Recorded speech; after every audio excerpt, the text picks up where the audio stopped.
이 세상을 움직이는 세 가지 거래 법칙이 있다고 합니다. 첫 번째는 등가 교환의 법칙입니다.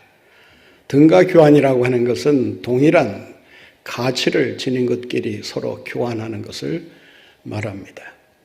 어느 누구도 가치 있는 것을 가지고 가치 없는 것과 바꾸려는 사람은 없을 것입니다.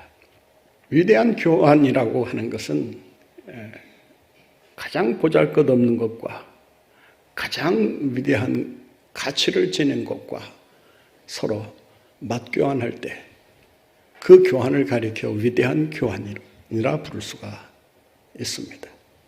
등가 교환이라고 하는 것은 주는 게 있어야 받는 것이 있다는 원리에 입각해서 거래가 이루어집니다. 뭔가 얻기 위해서는 뭔가를 희생할 수 있어야 한다는 것입니다. 다시 말씀드리면 여러분이 뭔가 소중한 것을 얻으려면 반드시 소중한 그 하나를 잃을 각오를 해야 한다는 것입니다. 그러한 희생과 포기 없이 자신이 원하는 바를 만족하게 얻을 수가 없습니다. 이 세상에서 이루어지는 모든 거래, 교환, 바꿈은 바로 이 법칙에 따라서 이루어진다고 해도 과언이 아닐 것입니다. 왜냐하면 사람들은 결코 손해보는 일을 하지 않으려고 하기 때문입니다. 거래를 하더라도 교환을 하더라도 맞바꾸더라도 보다 더 가치 있는 것과 바꾸려고 하지 그렇지 않은 것과 바꾸려고 하는 것은 어리석은 행동에 불과하다 할 수 있습니다. 이런 법칙이 우리의 삶을 지배한다고 해도 과언이 아닐 것입니다. 거래에 성공하려면 그리고 교환을 만족스럽게 이루려고 한다면 이 등과 교환의 법칙을 결코 망각해서는 안 될 것입니다. 두 번째 법칙은 비가역성의 법칙이라고 할 수 있습니다. 비가역성이란 말 그대로 한번 변화된 물질이 본래의 모습으로 돌아가지 못하는 성질을 가리킵니다. 시간이 갈수록 물건은 고장이 나기 마련이고 또 못 쓰게 되는 그런 상태에 이르게 됩니다. 교환 가치가 그만큼 떨어지게 된다는 것입니다.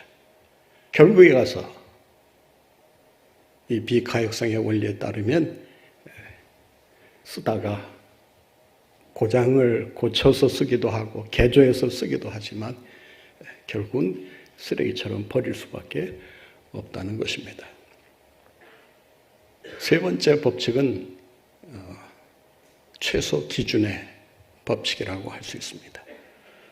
최소 기준의 법칙이라고 하는 것은 최소 기준이 되어야만 반응을 나타내고 성장할 수 있다는 것입니다. 일정한 수준에 이르기까지는 별다른 반응을 보이지 않다가도 일정한 수준을 넘어서면 그때부터 왕성하게 발전하고 성장하게 된다는 것입니다. 이 법칙은 주로 성장과 관련된 분야에서 통용이 되고 있다고 할 수 있습니다. 공부라든지 운동이라든지 처음에는 어느 수준에까지 이르지 못하면 더 이상의 성장이나 발전이 있을 수 없습니다. 따라서 최소한의 기준에 이르기 전에 먼저 포기하거나 중단해 버리면 더 이상의 성장은 불가능하다라고 하는 것입니다. 따라서 어느 일정한 수준에 이르기까지 치러야 할 대가, 치러야 할 희생을 반드시 감수할 수 있어야 한다는 것입니다. 그러한 대가와 희생을 마다하고 어떤 성장에 도달하려고 한다면 결코 그런 일은 일어나지 않는다라고 할 수 있습니다.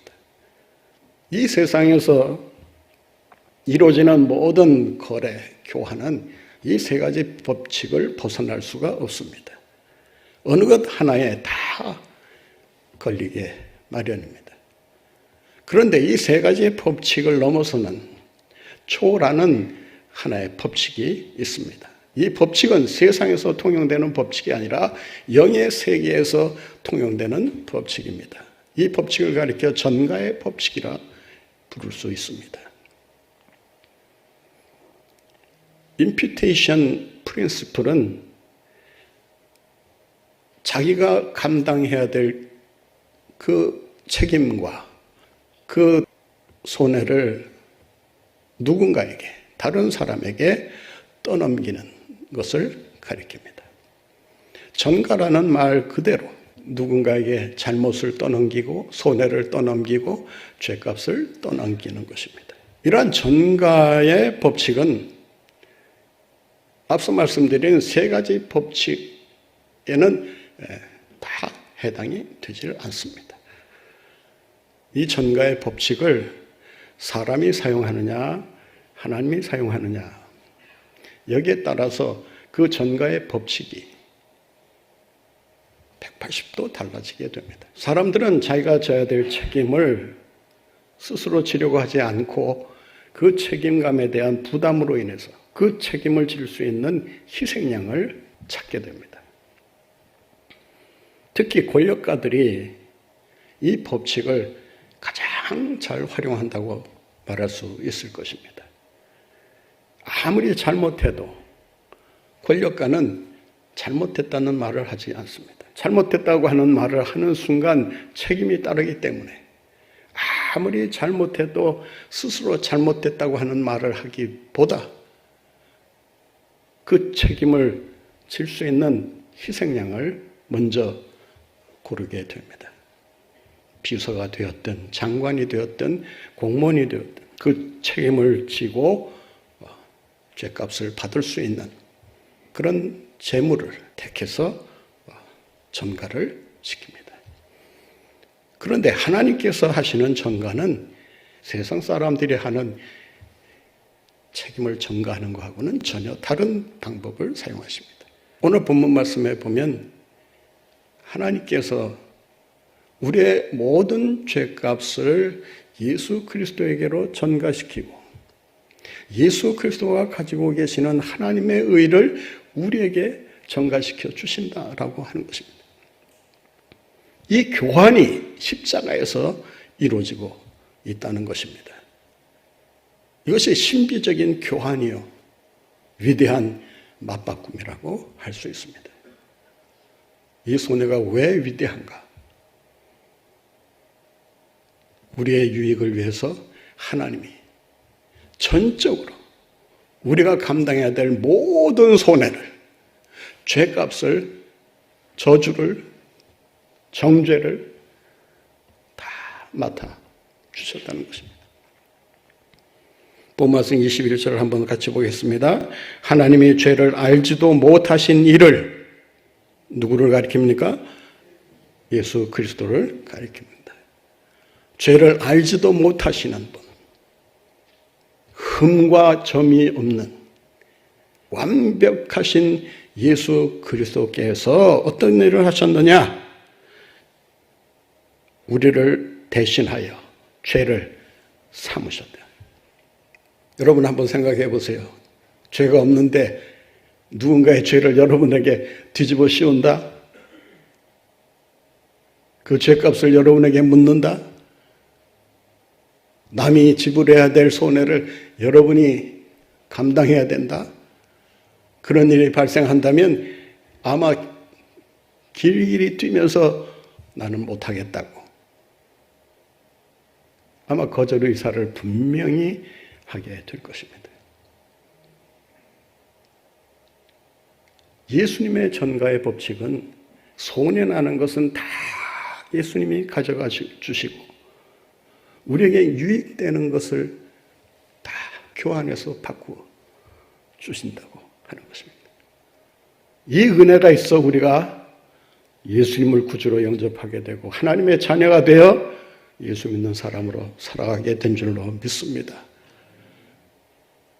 이 위대한 교환이 우리에게 왔기 때문에 그 맞바꿈을 통해서 죄인인 우리가 의인으로 여겨짐을 받고 의인이 되는 것이 아니고 여겨짐을 받고 죄값을 스스로 감당해야 함에도 불구하고 죄가 없는 것처럼 여겨주시는 이 놀라운 속죄의 은혜를 받게 됐다는 것입니다. 비상식적이고 비합리적이고 모순적이고 역설적입니다. 아이러니한 것입니다. 어떻게 그럴 수가 있을까? 하나님께서 모든 손해를 감수하시면서까지 우리를 살리려 하셨다면 그 교환의 은혜가 얼마나 위대한 교환이냐라고 하는 것입니다. 이 위대한 교환 때문에 우리가 하나님의 자녀가 되고 구속의 은총을 노래하며 살아가게 된 것입니다. 위대한 교환이 내게 임했다는 사실을 우리가 확실히 믿고 그 믿음 가운데 서야, 그래야 우리가 하나님의 의를 힘입은 자로 죄와 세상을 이기며 승리하는 삶을 살아갈 수 있게 되는 것입니다. 문제는 믿느냐 믿지 못하느냐라고 할 수 있습니다. 하나님께서 그렇게까지 하셨느냐? 어떻게 그럴 수 있지? 믿지 못하겠는데? 그렇다면 여러분은 여전히 위대한 교환을 체험하실 수가 없다고 하는 것입니다. 주님께서 내 모든 죄값을 다 이 위대한 교환을 통해서 가져가 주셨다. 책임져 주셨다. 담당해 주셨다. 다 해결해 주셨다. 구원해 주셨다. 해방시켜 주셨다. 자유함을 얻게 하셨다.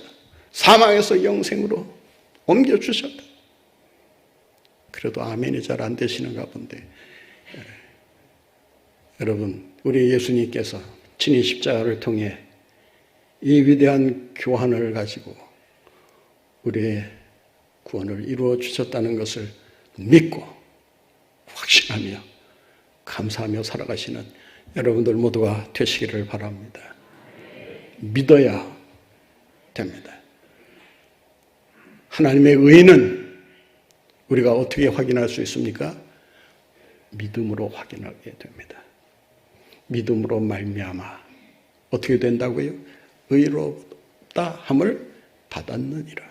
예수님께서 십자가를 통해 이 위대한 교환을 이루어 주셨다는 사실, 맞바꾸어 주셨다는 사실, 나의 죄를 가져가시고 의의 옷을 입혀 주셨다는 사실, 이 사실을 믿고 그 믿음 위에 서서 나아갈 때 하나님께서 여러분들을 통해 놀라운 축복을 넘치도록 내려주실 줄로 믿습니다. 우리가 구원받은 자로 살아가려고 한다면 믿어야 될 뿐만 아니라 그것이 하나님의 전적인 은혜임을 알고 그 은혜에 감사하며 자랑하는 삶을 살아가야 합니다.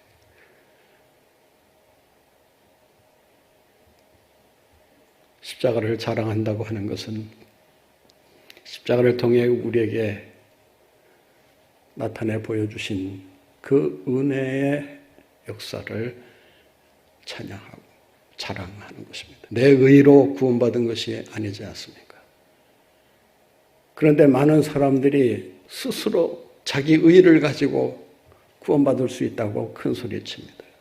큰 착각입니다. 여러분의 지식으로, 여러분의 힘으로, 여러분의 능력으로 여러분 죄의 문제 하나 해결할 수 있다고 생각하십니까? 불가능합니다.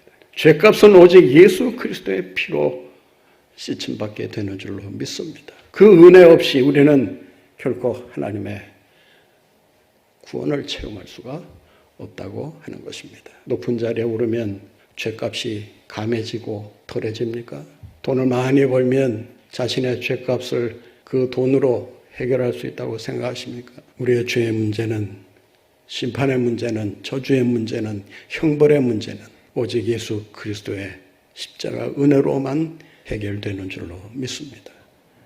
이 은혜에 감사하면서 이 은혜만을 자랑하며 살아가시는 여러분들 모두가 되시기를 바랍니다. 우리가 구원받은 백성으로 살아가려면 하나님과 화목해야 합니다. 오늘 본 말씀 20절을 함께 보겠습니다. 같이 읽겠습니다. 후반절 말씀입니다. 그리스도를 대신하여 간청하노니 너희는 하나님과 어떻게 하라고요? 화목하라. 우리 한번 따라해 보실까요? 너희는 하면 여러분은 나는 이렇게 자기를 가리켜 말씀하시면 더 은혜가 되리라 생각합니다. 너희는 하나님과 화목하라. 하나님과 화목할 때 그 하나님의 그 관계 속에서 위대한 교환이 이루어지게 됩니다. 오늘 본문에 보면 예수 안에서 이 위대한 맞바꿈의 역사가 일어난다고 증거하고 있습니다. 매우 놀라운 일이 아닐 수 없습니다. 이 교환 없이는 이러한 축복과 은혜를 결코 받아 누릴 수가 없다는 사실을 우리가 유념해야 합니다. 주님과 화목할 때 그 하나님의 사랑 안에서 즐거운 교환이 일어납니다. 이 말은 마틴 루터가 갈라디아서 강의를 하면서 즐겨 사용했던 말입니다. The enjoy of exchange. 즐거운 교환. 이 즐거운 교환이 왜 이루어지느냐? 우리가 받아야 할 모든 죄값을 주님께서 다 청산해 주시고 완불해 주시고 유익한 것만을 준비하셨다가 우리에게 선물로 주시기 때문에 그래서 즐거운 교환이라는 것입니다. 여러분, 그 교환의 손해가 나고 그 교환을 했을 때 오히려 더 문제가 커진다고 하면 즐거울 수가 있겠습니까? 상처를 가지고 왔는데 치유로 교환해 주지를 않고 그 상처기를 더 낸다면 그 교환은 불행한 교환이 아닐 수 없습니다. 하나 즐거운 교환이 아닙니다. 행복한 교환이 아닙니다. 기쁜 교환이 아닙니다. 위대한 교환은 더더군다나 아닙니다. 나의 죄를 예수 그리스도에게 옮겨놓으시고 예수 그리스도가 가지고 있는 하나님의 의를 내게 옮겨주셨다는 이 교환의 은혜와 축복을 생각한다면 우리는 이 교환을 통해 늘 하나님을 찬양하며 감사하며 즐겁게 기쁘게 살아갈 수 있게 되는 것입니다. 여러분, 슬픈 마음으로 이 자리에 오셨습니까? 오늘의 성찬식에 참여하는 모든 사람들에게 위대한 맞바꿈을 약속하고 계십니다. 슬픈 마음으로 왔다면 하나님께서 주시는 기쁜 마음을 받아가지고 돌아가시는 여러분들이 되시기를 바랍니다. 이 슬픈 마음이 과연 그 교환으로 해결될 수 있을까? 여러분, 낙심하지 마시기 바랍니다. 믿고 은혜를 감사하며 나아갈 때 하나님께서 슬픈 마음이 변하여 기쁜 마음으로 즐거운 마음으로 바꾸어 주실 줄을 믿습니다. 이 세상 살면서 근심 덩어리에 짓눌려 하루하루 힘겹게 살아가고 계십니까?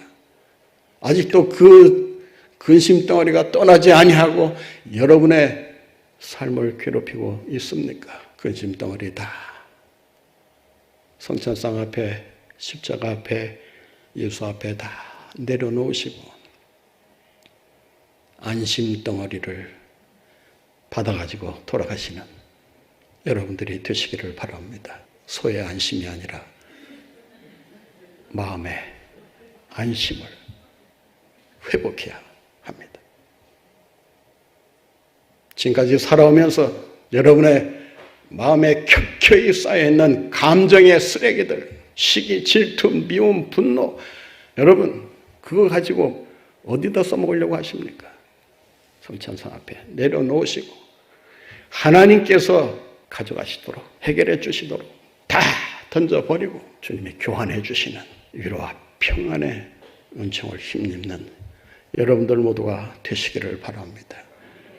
상처로 괴로워하고 계십니까? 그 상처를 치유로 회복시켜 주시는 주님 앞에 나가시기를 바랍니다. 예수님을 만난 사람들은 하나같이 이 교환의 축복을 받았던 사람들입니다. 12의 혈루병 앓던 여인이 어느 누구에도 의지할 수 없었던, 어느 의사도 고칠 수 없었던 불치의 병으로 고생하던 여인이 주님의 옷자락을 만졌을 때 주님께서 위대한 교환을 통해 치유의 은혜를 베푸시지 않으셨습니까?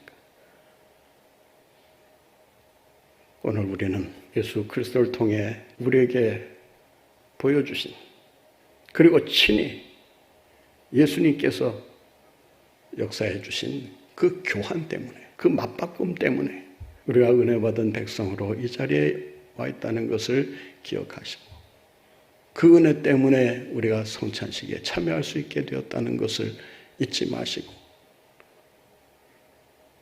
그 은혜에 감사할 뿐만 아니라 이 세상 살아가는 동안 그 위대한 교환을 우리의 삶을 통해 실천해 보이시는 여러분들이 되시기를 바랍니다. 여러분, 오늘 하루만이라도, 아니면 오는 고난 주간만이라도 여러분의 삶 속에서 예수 그리스도를 통해 우리에게 허락해 주신 위대한 교환을, 맞바꿈을 체험하실 수 있는 여러분들이 되시기를 바랍니다. 이 체험은 여러분들이 손해를, 희생을 각오할 때 이 교환이 비로소 이루어지게 됩니다. 내가 손해받고 내가 희생을 당함으로 누군가가 유익을 얻게 되었다. 그리고 누군가가 나로 인해서, 나의 희생으로 인해서, 나의 손해로 인해서 마음의 위안을 얻고 예수님의 용서를 확신할 수 있었다면 여러분들은 주님께서 우리에게 보여주신 위대한 맞바꿈을 실천하며 사는 사람이 될 수 있다고 할 수 있습니다. 오늘 주님은 그 위대한 교환을 받고 살아갈 뿐만 아니라 그 위대한 교환을 우리의 삶 속에서 실천하는 삶을 살기를 원하고 계십니다. 여러분의 이러한 교환을 통해서 하나님의 사랑을 많은 사람들에게 증거하는 여러분들 모두가 되시기를 바랍니다. 이 위대한 교환의 은혜 잊지 마시고 이 은혜가 여러분들의 삶을 통해 드러날 수 있도록 그 은혜에 감사하며 복되게 살아가시는 여러분들 모두가 되시기를 간절히 바랍니다.